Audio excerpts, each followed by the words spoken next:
عزیزان گرامی، اللہ تعالیٰ جل مجدہ الکریم نے رسول اللہ صلی اللہ علیہ وآلہ وبارک وسلم کو پوری نسل انسانیت کے لیے، پورے عالم کے لیے رحمت بنایا، اور نسل انسانی کے لیے آپ کی ذات مبارکہ کو ہر اعتبار سے رول ماڈل بنا کر مقتدا اور پیشوا اور رہنما کی حیثیت سے دنیا میں بھیجا۔ فرمایا لقد کان لکم فی رسول اللہ اسوۃ حسنہ، حقیقت میں رسول اللہ صلی اللہ علیہ وآلہ وسلم کی ذات مبارکہ تم سب کے لیے نہایت ہی حسین نمونہ حیات ہے۔ تمہاری زندگی گزارنے کا، تمہاری زندگی کے تمام معاملات کا، ہر مسئلے کا اس ذات مقدسہ میں حل موجود ہے۔ سورہ احزاب میں جو فرمایا نا کہ تمہارے لیے اسوہ حسنہ ہے،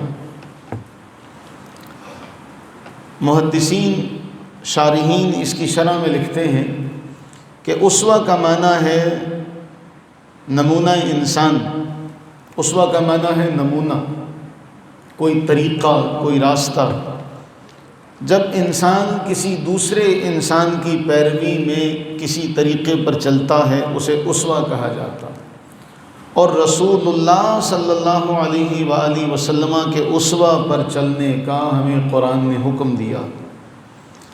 نمبر 1 فرمایا کہ جو کوئی میرے محبوب کی اطاعت کرے گا وہ در حقیقت میری اطاعت کرے گا، اور میری اطاعت کرنے والا حقیقت میں ہے ہی وہ جو رسول اللہ کی اطاعت کر رہا ہے۔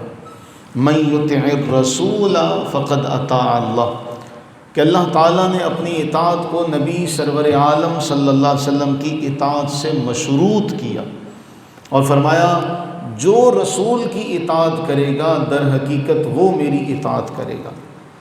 حضرت حسن بصری رحمہ اللہ نے اس آیت کے تحت لکھا کہ اللہ تعالیٰ جل وعلا نے اپنے محبوب کریم سرور عالم صلی اللہ علیہ وسلم کی اطاعت کو اپنی اطاعت قرار دیا، تو رسول اللہ صلی اللہ علیہ وآلہ وسلم کو شرعی اعتبار سے اور تشریحی اعتبار سے دونوں طرح کی حیثیتیں حاصل ہیں۔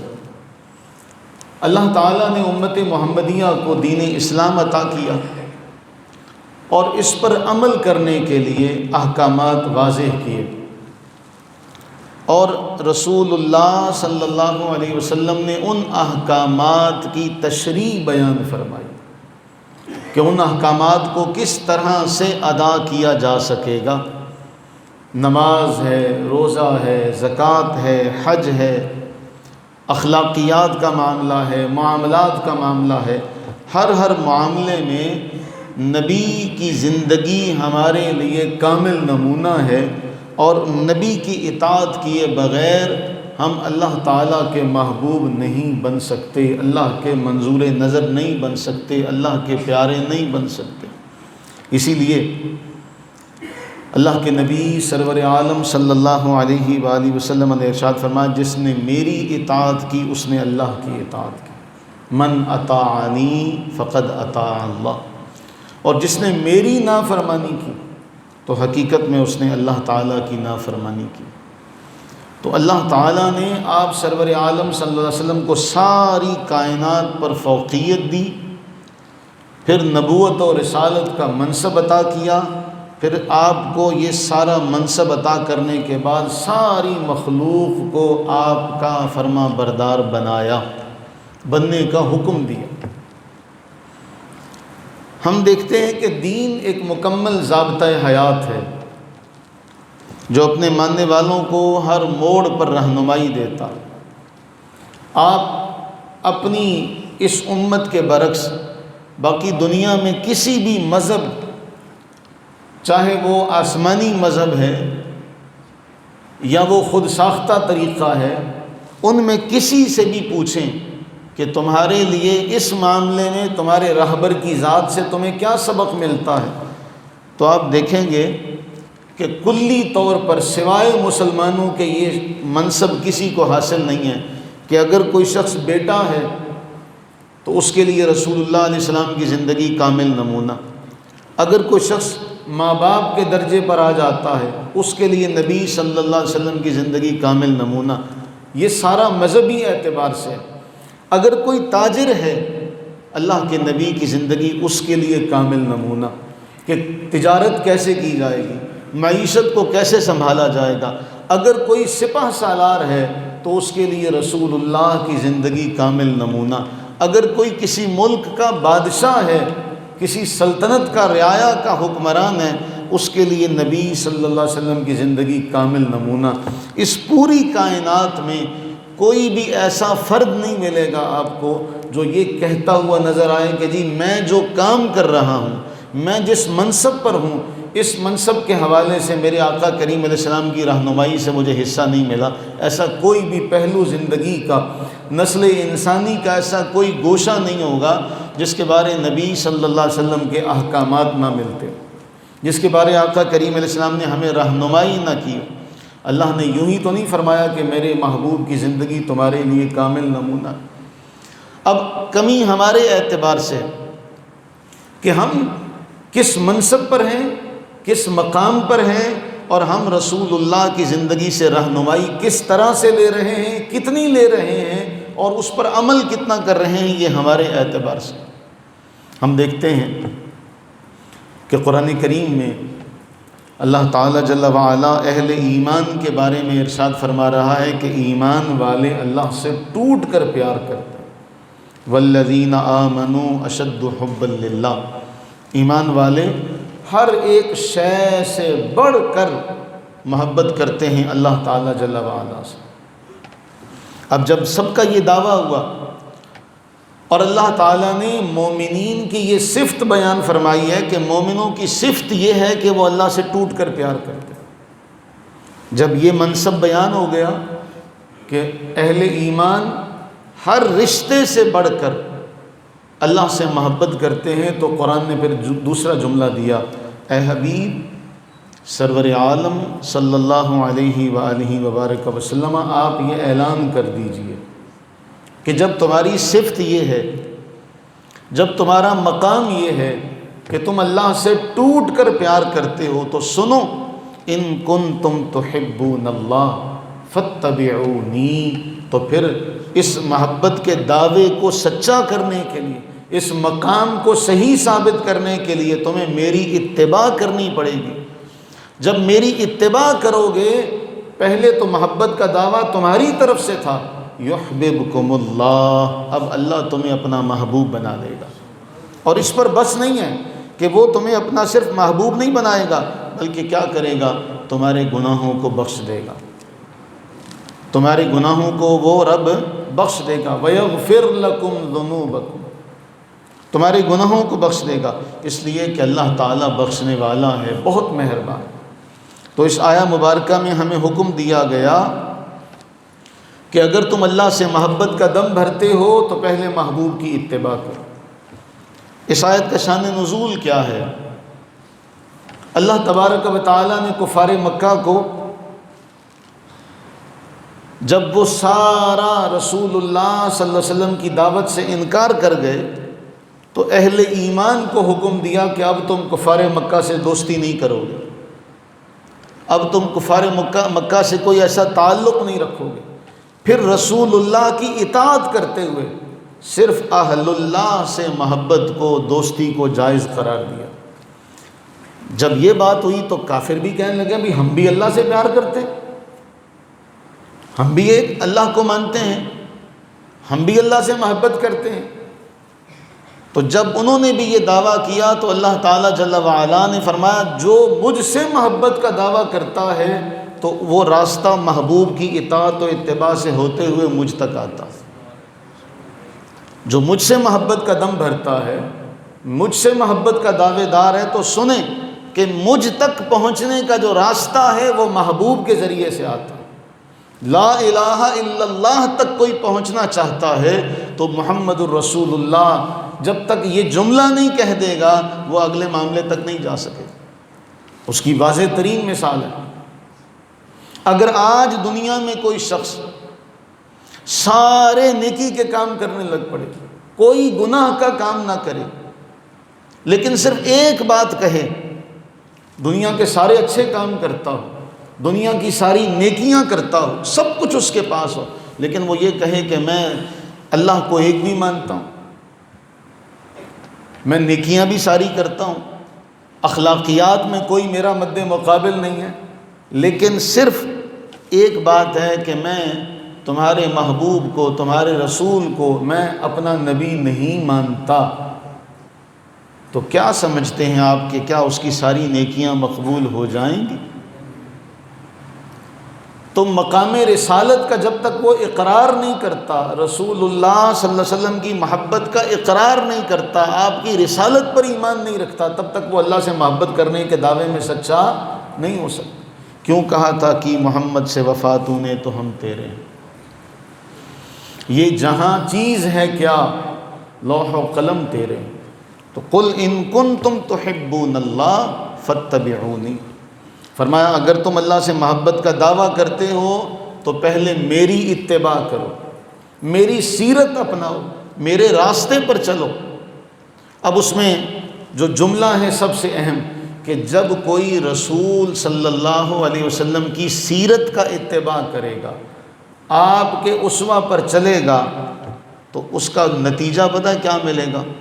اس کا انعام یہ ملے گا، اللہ تعالیٰ قرآن میں فرما رہا ہے یا ایھا الذین آمنو، اے ایمان والو، ان تنصروا اللہ، اگر تم اللہ کے دین کی مدد کرو گے، اللہ کے دین کی اشاعت کرو گے، تو پھر کیا ہوگا؟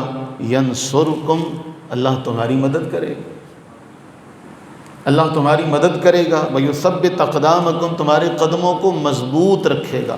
لہٰذا اگر کوئی شخص یہ چاہتا ہے کہ اللہ تعالیٰ میری مدد فرماتا رہے، اللہ تعالیٰ مجھے دین پر ثابت قدمی عطا فرمائے، تو پھر اس کے لیے سب سے مؤثر ترین ذریعہ یہ ہے کہ نبی سرور عالم صلی اللہ علیہ وسلم کے اسوہ کو اپنا لے۔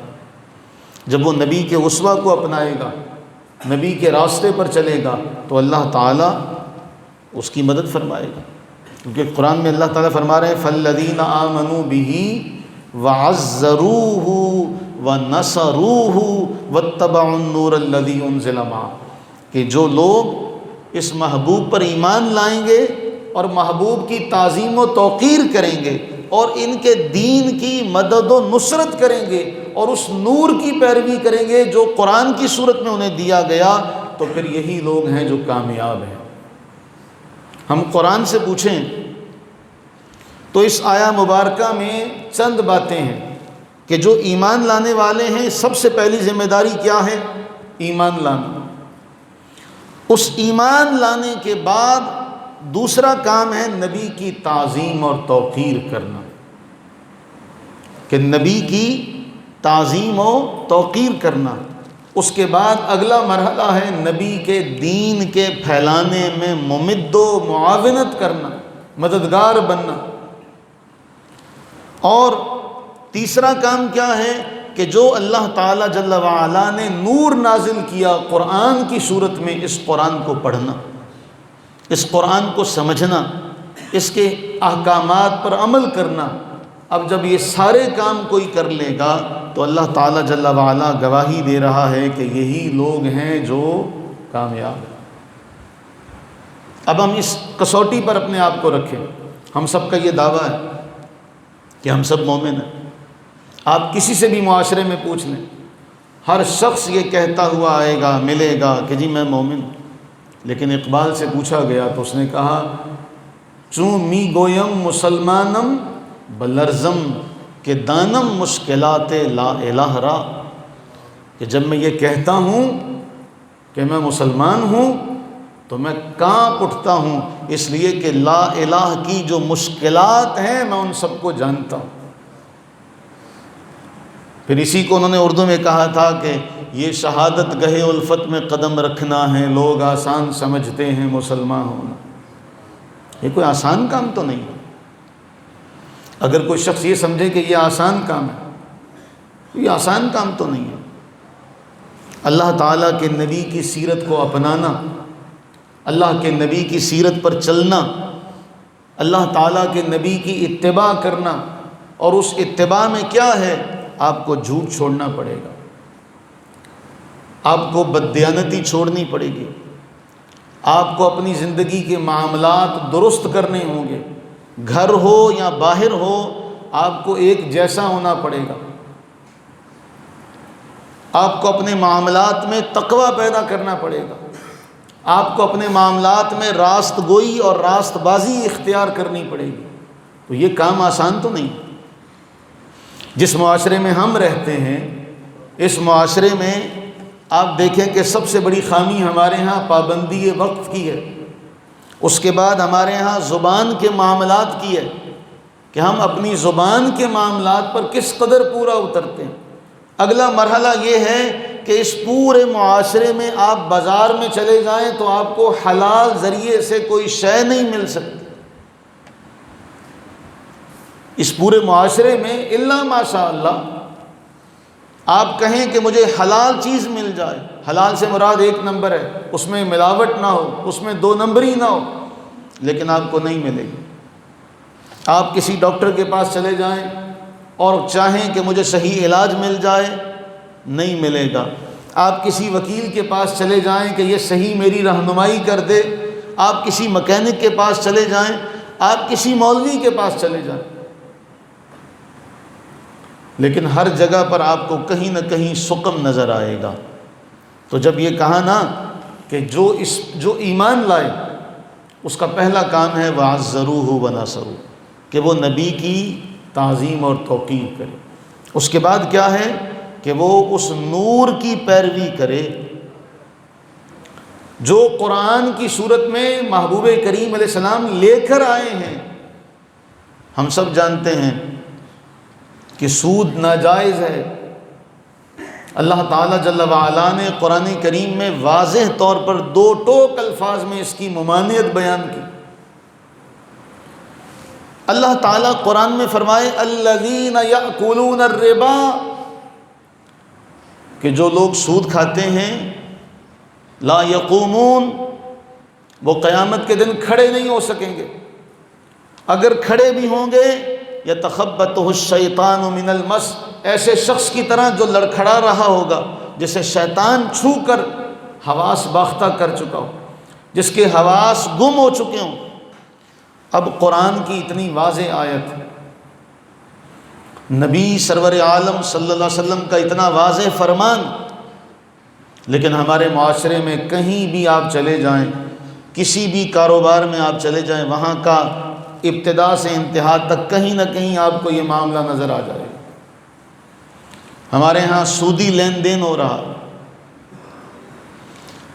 شراب کے بارے آقا کریم رؤوف الرحیم صلی اللہ علیہ وسلم نے فرمایا، اس کو لانے والا، لے جانے والا، اٹھانے والا، اٹھوانے والا، بیچنے والا، بکوانے والا، بنانے والا، جس کے حکم سے بنائی جا رہی ہے، فرمایا ان سب پر اللہ اور اس کے رسول کی لعنت، ان سب پر اللہ اور اس کے رسول کی لعنت۔ اتنا سخت ترین جملہ، لیکن ہماری ایلیٹ کلاس میں آپ دیکھیں گے کہ یہ مشروب پانی کی طرح استعمال ہوتا، اور اس کو وہ فیشن کا نام دیتے ہیں۔ آپ معاشرے میں دیکھ لیں، آج آپ کسی سے کہیں کہ چلو یار بازار چلتے ہیں، چلو آؤ گھومنے چلتے ہیں، چلو آؤ سیر کرنے چلتے ہیں، سیر و تفریح کے لیے جاتے ہیں، ہر شخص آپ کے ساتھ تیار ہو جائے گا، ہر شخص آپ کو ملے گا کہ چلو میں بھی چلتا ہوں۔ لیکن آپ کسی سے کہیں کہ آؤ مسجد آباد کریں، آؤ نبی کے دین کا کام کریں، آؤ ہم عہد کریں کہ لوگوں تک دین پہنچائیں گے، لوگوں تک دین کا نفاذ کریں گے، آپ کو پھر بہت کم لوگ نظر آئیں گے۔ کیوں؟ ہمارا معاشرہ اس قدر دین سے دور ہو چکا ہے کہ دین کی جب بات کی جائے تو وہ اجنبی محسوس ہوتی ہے۔ ایک بات میں آپ کے سامنے رکھتا ہوں، وہ امت یا وہ امتی جسے یہ حدیث معلوم ہے کہ رسول اللہ صلی اللہ علیہ وسلم نے فرمایا، جب تک میں تمہارے ماں باپ، تمہاری اولاد، تمہارے تمام رشتے، دنیا کا تمام مال، ان سب سے بڑھ کر محبوب نہ ہو جاؤں، اس وقت تک تم مومن نہیں ہو سکتے۔ جس ہستی کی شان، اکرام، عزت یہ ہے، اس ہستی کے بارے میں ہم کتنا جانتے ہیں؟ ہونا تو یہ چاہیے کہ ہمیں یہ معلوم ہو کہ ہمارے نبی کو کیا پسند ہے، ہمارے نبی کو کیا ناپسند ہے، ہمارے نبی نے کن باتوں کے کرنے کا حکم دیا ہے، ہمارے نبی نے کن باتوں سے روکا ہے، یا کم از کم اور کچھ نہیں تو رسول اللہ صلی اللہ علیہ وسلم کی تمام حدیثیں ہی ہم نے پڑھی۔ یہاں تو آپ سوال کریں کسی سے، بھئی قرآن سارا پڑھا ہے ترجمے کے ساتھ؟ تو وہ آپ کو الا ماشاء اللہ نفی میں جواب دیتا نظر آئے گا، نہیں پڑھا۔ جو ترجمہ ہے اس کے بعد پھر تفسیر ہے۔ قرآن کو اگر اٹھائیں تو قرآن خود یہ کہتا ہے، افلا یتدبرون القرآن،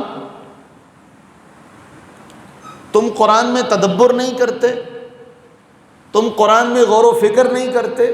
تو قرآن تو یہ مطالبہ کر رہا ہے۔ تو نبی سرور عالم صلی اللہ علیہ وسلم پر ایمان لانا، آپ کے دین کی آپ کی ذات کی تعظیم و توقیر کرنا، آپ کے دین کی نصرت کرنا، اور اس قرآن کی پیروی کرنا جو نور کی صورت میں نبی علیہ السلام پر نازل ہوا،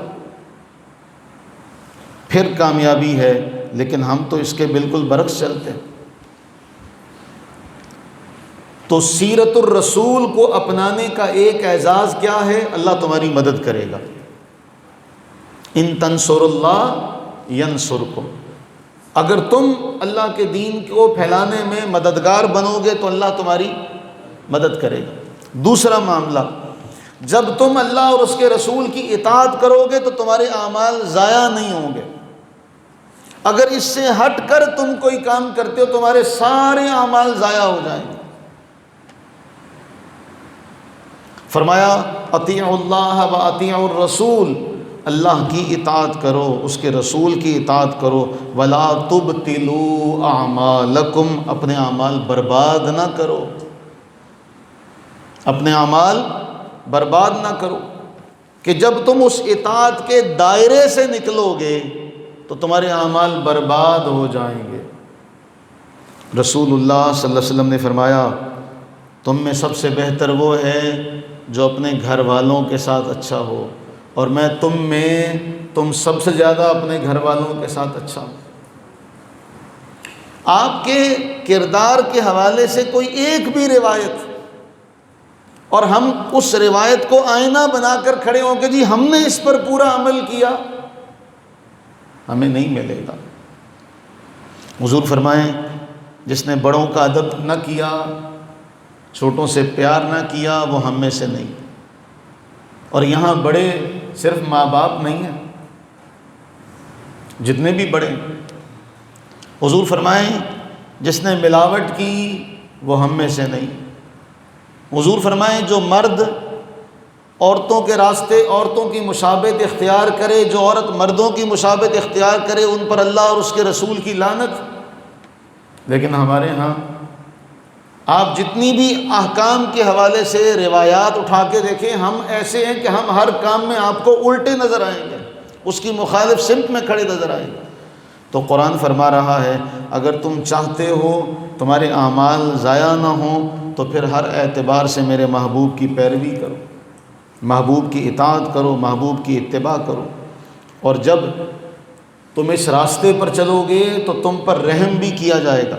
پہلا ہے اگر دین کی نصرت کرو گے تمہاری نصرت کی جائے گی، اگر اس رسول کی پیروی کرو گے تمہارے اعمال ضائع نہیں کیے جائیں گے۔ تیسرا فرمایا وَأَطِيعُوا اللَّهَ وَالرَّسُولَ لَعَلَّكُمْ تُرْحَمُونَ، کہ جب تم اللہ اور اس کے رسول کی اطاعت کرو گے تو پھر تم پر رحم کیا جائے گا۔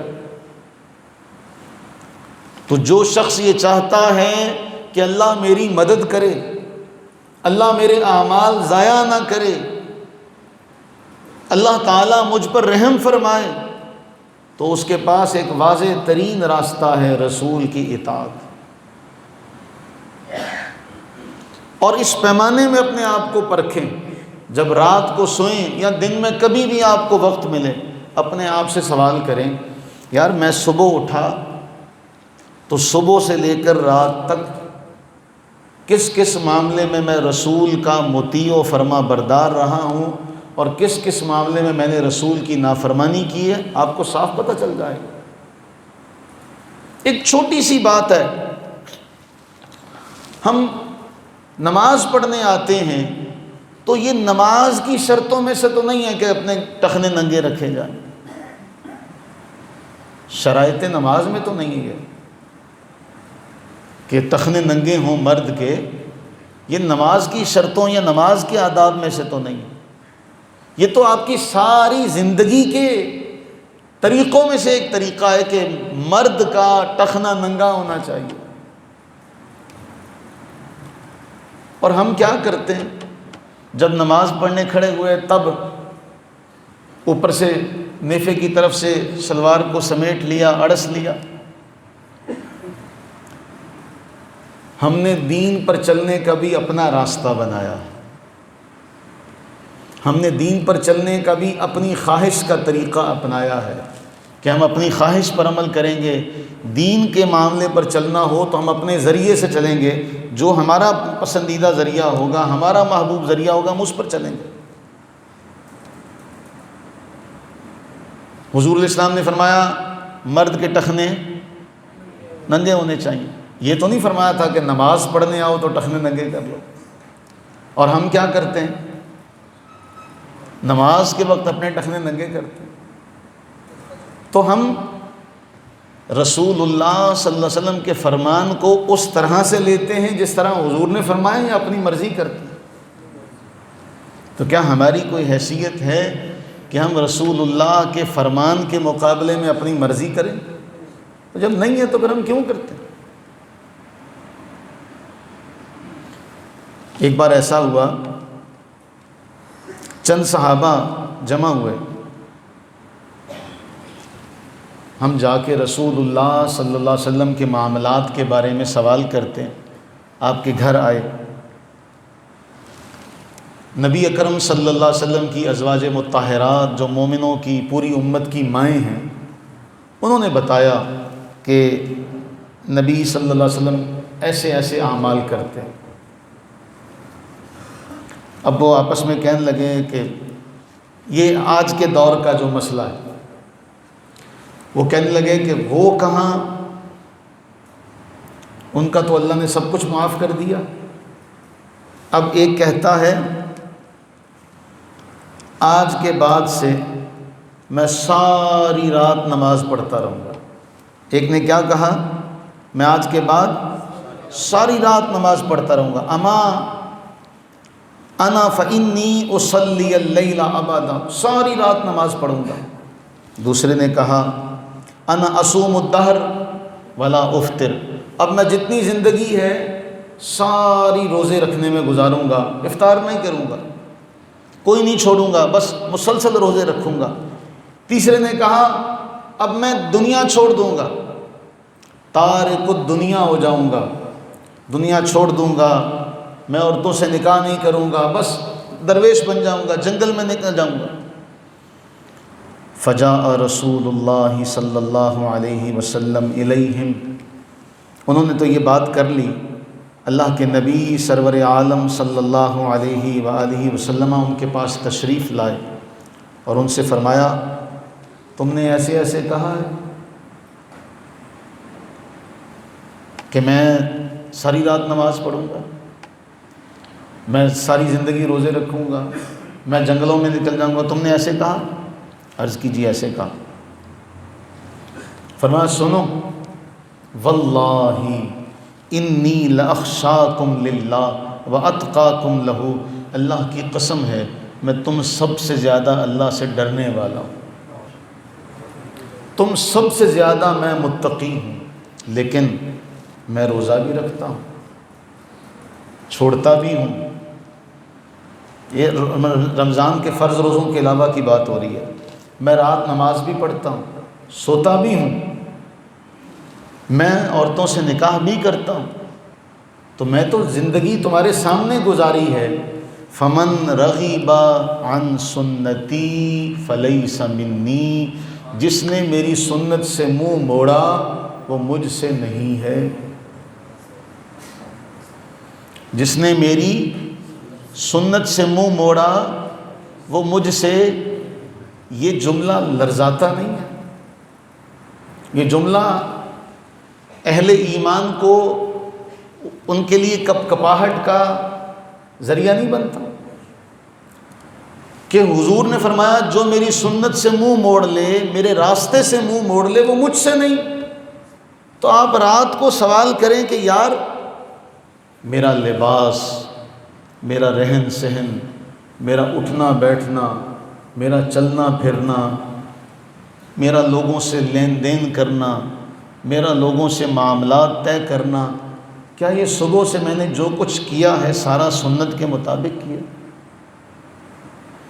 آپ کو جواب مل جائے گا، دودھ کا دودھ اور پانی کا پانی ہو جائے گا جب آپ بستر پر تھوڑی دیر کے لیے خود سے یہ سوال کریں گے کہ یار سب سے پہلے صبح فجر کی اذان ہوئی تھی، اور فجر کی اذان میں مؤذن نے کہا تھا نماز نیند سے بہتر ہے، تو کیا میں نماز پڑھنے گیا تھا؟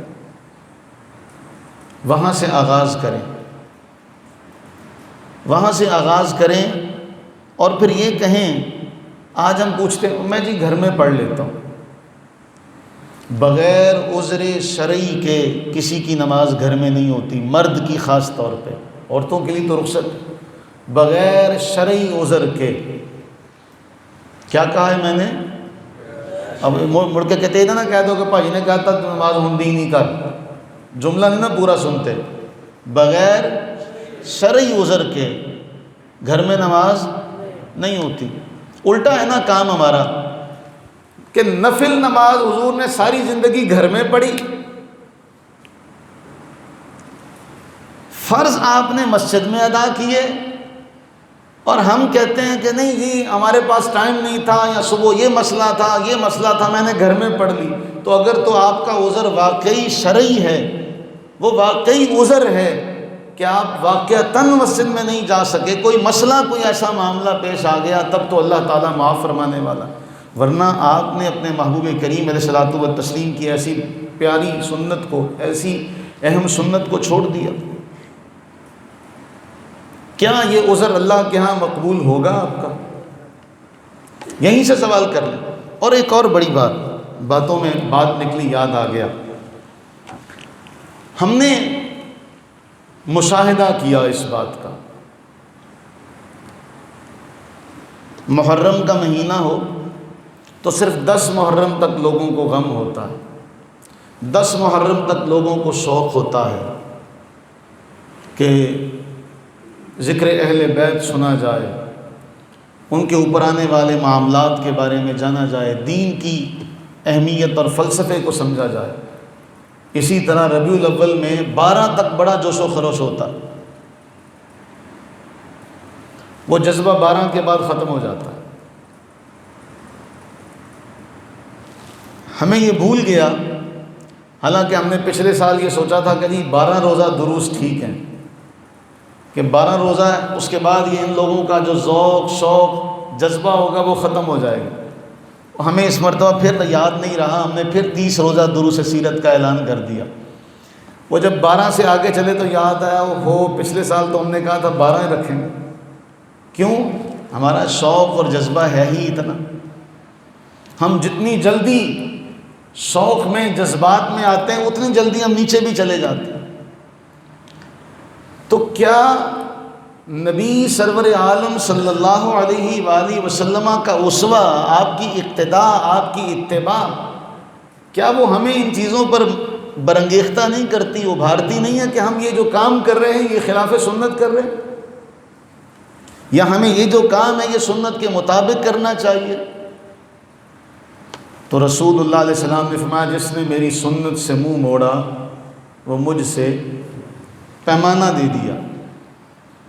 اب اس کے بعد فیصلہ آپ نے کرنا ہے، ہم نے کرنا ہے کہ یہ جو کام ہے جو صبح سے لے کر ہم نے کیا یہ کام سنت کے مطابق ہے۔ بس سادہ سا خود سے سوال کیجیے، جو بھی کام کرنے لگیں اس کام سے پہلے، ہمارے نا درس نظامی میں ایک بات ہوتی ہے، جب ہم کسی کتاب کو شروع کرتے ہیں تو 3 باتیں سب سے پہلے بتائی جاتی ہیں۔ کتاب کا موضوع کیا ہے، کتاب کا موضوع کیا ہے، اس موضوع کی تعریف کیا ہے، یعنی یہ کس فن کی کتاب ہے، یہ اصول حدیث کی کتاب ہے، یہ فقہ کی کتاب ہے، یہ اصول فقہ کی کتاب ہے، یہ منطق کی کتاب ہے، یہ صرف کی کتاب ہے، یہ نحو کی کتاب ہے، یہ بلاغت کی کتاب ہے۔ پہلے تو اس کا موضوع بتایا جاتا ہے کہ یہ اس کتاب کا موضوع ہے، پھر موضوع کے بعد اس کی تعریف بتائی جاتی ہے کہ علم صرف ہے تو اس کی یہ تعریف ہے، علم نحو ہے تو اس کی یہ تعریف ہے، اصول فقہ ہے تو اس کی یہ تعریف ہے، اگر فقہ ہے تو اس کی یہ تعریف ہے، اصول حدیث ہے تو اس کی یہ تعریف ہے۔ تیسری بات بتائی جاتی کہ اس کو پڑھنے کی غرض و غایت کیا ہے، کیوں اس کو پڑھا جا رہا ہے، اس کو کیوں کیا جا رہا ہے۔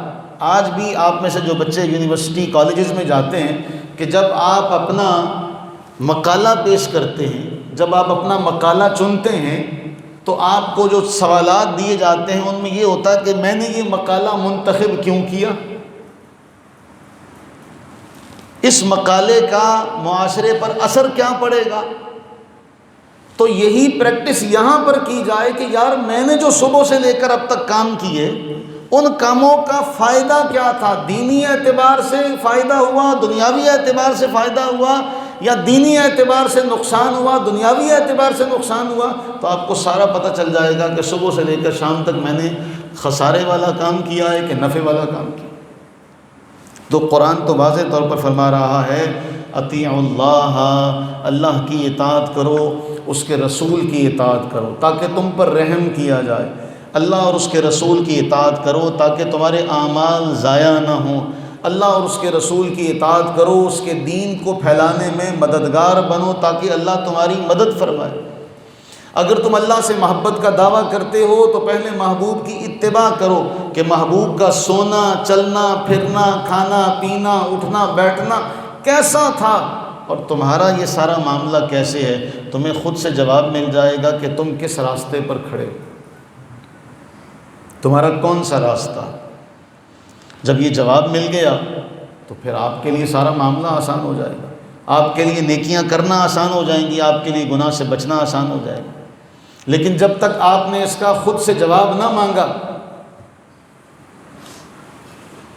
میں ابھی چونکہ آپ سارے اس بات سے جانتے ہیں، ابھی انہی حالیہ دنوں میں ایک کبڈی کا پلیئر جو ہے وہ دوران میچ اس کو دل کا دورہ پڑا، کیا وہ مرنے کے لیے تیار تھا؟ کیا اس عمر میں کسی کو مرنے کا خیال آتا؟ اتنے بڑے ڈیل ڈول قوی الجثہ، لیکن اسے موت آ گئی۔ اسی طرح ہمیں بھی آئے گی، ہمیں آنے سے پہلے ملک الموت بتائے گا تو نہیں کہ میں آ رہا ہوں اپنی نمازیں پوری کر لی، میں آنے لگا ہوں جھوٹ سے توبہ کر لے، میں آنے لگا ہوں اپنے معاملات کو حلال سے آراستہ کر لے، حرام سے بچ جا، میں آنے لگا ہوں اپنے ماں باپ کا فرما بردار ہو جا، بڑوں کی عزت کرنے والا بن جا، چھوٹوں سے پیار کرنے والا بن جا، میں آنے لگا۔ کیا کبھی کسی کو بتا کر آئے گا؟ اور جب وہ نہیں بتا کے آئے گا اور وہ آ جائے گا تو ہم کس حال میں ہوں گے؟ کبھی یہ بھی سوچا ہے آپ؟ پرانے وقتوں میں لوگ صبح کے بعد فجر کے ٹائم سونے نہیں دیتے تھے کسی کو، ہمارا مذہب یہ کہتا ہے، ہمارا دین یہ کہتا ہے کہ وہ اللہ کی بارگاہ سے رزق کے تقسیم ہونے کا وقت ہے۔ جب رات کے آخری پہر اللہ کی طرف سے ندا دی جاتی ہے کہ ہے کوئی مانگنے والا، ہے کوئی طالب، اس وقت ہم سارے سو جاتے ہیں۔ ہمارا جتنا نوجوان طبقہ ہے، جب 2-3 کا ٹائم ہوتا ہے اس وقت ان کی رات کا آغاز ہوتا ہے کہ نہیں ہے؟ اس وقت ان کی رات شروع ہوتی ہے۔ جب اللہ کی طرف سے دروازے کھلتے ہیں رحمتوں کے، یہ سو جاتا ہے۔ تو پھر ہمارے اپنے معاملات صحیح نہیں ہیں، ہم کیا کریں؟ تو دعا کریں کہ اللہ تعالیٰ ہمیں